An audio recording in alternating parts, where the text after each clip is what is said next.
ನಮ್ಮ ಮನೆಯಂಗಳದೆ ಬೆಳೆದ ಮಲ್ಲಿಗೆಯ ಬಳ್ಳಿಯನ್ನು ನಿಮ್ಮ ಮನೆಯಂಗಳಕ್ಕೆ ಮನದಂಗಳಕ್ಕೆ ನೀಡ್ತಾ ಇದ್ದೇವೆ. ಪ್ರೀತಿ, ಪ್ರೇಮ, ವಿಶ್ವಾಸ, ಮಮತೆ, ಮಮಕಾರ ಎಂಬ ನೀರು ಗೊಬ್ಬರವನ್ನು ಹಾಕಿದ ಬಳ್ಳಿ ಇನ್ನು ನಿಮ್ಮ ಮನೆಯ ಸೊತ್ತು, ನಿಮ್ಮ ಮನದ ಸೊತ್ತು, ನಿಮ್ಮ ಮನದಂಗಳದ ಸೊತ್ತು. ಈ ಪ್ರೀತಿ, ಪ್ರೇಮ, ವಿಶ್ವಾಸ, ಮಮತೆ, ಮಮಕಾರಕ್ಕೆ ಯಾವತ್ತೂ ಕೊರತೆಯಾಗದಂತೆ ಕಾಪಾಡ್ತೇವೆ ಎಂಬ ಭರವಸೆ ನಮ್ದಾಗಿದೆ. ಹಾಗೆ ನಮ್ಮ ಕರುಳ ಬಳ್ಳಿಯು ಯಾವುದೇ ತಪ್ಪು ನಿಪ್ಪು ಮಾಡಿದಲ್ಲಿ ನಿಮ್ಮ ಮಗಳಂತೆ, ಮನೆ ಮಗಳಂತೆ ಸಾಕಿ, ಸಲಹಿ, ತಿದ್ದಿ, ತೀಡಿ ಮುನ್ನಡೆಸುವ ಜವಾಬ್ದಾರಿ ಕೂಡ ನಿಮ್ಮದೆಂದು ನಾವು ಭಾವಿಸಿದ್ದೇವೆ. ಇಂದಿನಿಂದ ನೀವಿಬ್ಬರು ದಂಪತಿಗಳು. ಸಹಕಾರ, ಸಹಬಾಳ್ವೆ, ಸಮನ್ವಯ, ಸಹಕಾರ, ಸರಳತೆ ಬದುಕಿನ ಮೂಲಮಂತ್ರ ಆಗಿರುತ್ತದೆ. ನೀವು ಪರಸ್ಪರ ಪ್ರೀತಿಸುವುದು ಮಾತ್ರ ಅಲ್ಲ, ಪರಸ್ಪರವನ್ನು ಗೌರವಿಸುವುದು ಕೂಡ ಅತಿ ಅಗತ್ಯ. ಪರಸ್ಪರರ ಬಂಧುಗಳನ್ನು ಕೂಡ ಗೌರವಿಸುವುದು ಕೂಡ ಅತಿ ಅವಶ್ಯಕ.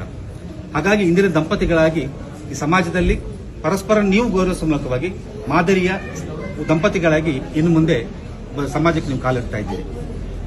ನಮ್ಮ ಮಗಳು ನಿಮ್ಮ ಮನೆಯ ಲಕ್ಷ್ಮಿಯಾಗಿ, ಅನ್ನಪೂರ್ಣೆಯಾಗಿ, ಶಾರದೆಯಾಗಿ ಒಂದು ಶುಭ ದಿನದಲ್ಲಿ ಸೇರ್ತಿದ್ದಾರೆ. ಹಾಗಾಗಿ ಈಕೆ ಮುತ್ತೈದೆಯಾಗಿ ಇಂದಿನಿಂದ ನಿಮ್ಮ ಮನೆಗೆ ಸೇರ್ತಿದ್ದಾರೆ.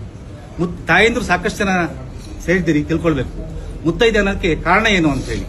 5 ಮುತ್ತುಗಳು, 5 ಮುತ್ತು ಇದ್ರೆ ಮಾತ್ರ ಮುತ್ತೈದೆ ಅಂತ ಹೇಳ್ತೀವಿ. ಅಂದ್ರೆ ಲಕ್ಷ್ಮಿ, ಶಾರದೆ, ಅನ್ನಪೂರ್ಣೆ ಎಲ್ಲವೂ ಕಡೆ ನೆಲೆಸಿರುವುದು ಮುತ್ತೈದೆ ತಂಡದಲ್ಲಿ ಅಂತ ಹೇಳಿ. 5 ಮುತ್ತುಗಳಲ್ಲಿ ಒಂದು ಕುಂಕುಮ, 2ನೇದು ಮೂಗುನತ್ತು, 3 ತಾಳಿ, 4 ಬಳೆ, 5 ಕಾಲುಂಗರ ಅಂತ ಹೇಳಿ. ಯಾಕಿದು ಧರಿಸಬೇಕು ಅಂತ ಹೇಳಿ ಹೆಚ್ಚಿನ ನಾವು ಭಾವಿಸಿವಿ ಕೇವಲ ಅಲಂಕಾರಿಕ ವಸ್ತು ಅಂತ ಹೇಳಿ ಅಲ್ಲ. ನಮ್ಮ ಸನಾತನ ಹಿಂದೂ ಧರ್ಮ ಸಂಸ್ಕೃತಿಯಲ್ಲಿ ಬಹಳ ಮಹತ್ವವಾದ ಅಂಶ ಇದೆ, ಮಹತ್ವ ಇದೆ, ದಯಮಾಡಿ ತಿಳ್ಕೊಳ್ಬೇಕು. ಒಂದು ಕುಂಕುಮದ ಬಣ್ಣ ಯಾವುದು ಹೇಳ್ಬೋದಾ? ಕೆಂಪು ರಕ್ತವರ್ಣ ಅಂತ ಹೇಳ್ತಾರೆ.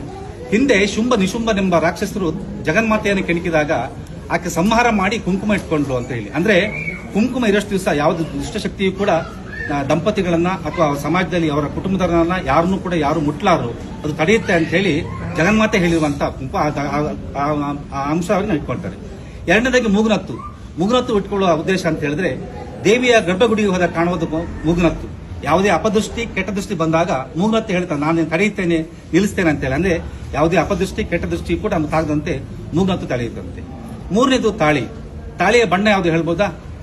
ಜ್ಯೋತಿರ್ಬಣ್ಣ ಅಂತ ಹೇಳ್ತಾರೆ. ಅಂದ್ರೆ ಜ್ಯೋತಿಯಲ್ಲಿ ಆ ಬುಡದಲ್ಲಿ ಮತ್ತು ಮಧ್ಯದಲ್ಲಿ ಒಂದು ಹಳದಿ ಬಣ್ಣ ಇರುತ್ತಲ್ಲ, ಆ ಬಣ್ಣ. ಅಂದ್ರೆ ನಮ್ಮ ದೇಹದಲ್ಲಿ ಜ್ಞಾನದ, ಪ್ರಗತಿಯ, ಏಳಿಗೆಯ, ಸಮೃದ್ಧಿಯ ಎಲ್ಲಾ ಲಕ್ಷಣಗಳನ್ನು ಕೊಡುವಂತ ತಾಳಿ ಅಂತ. ಹಾಗಾಗಿ ತಾಳಿ ಇರೋಷ್ಟು ದಿವಸ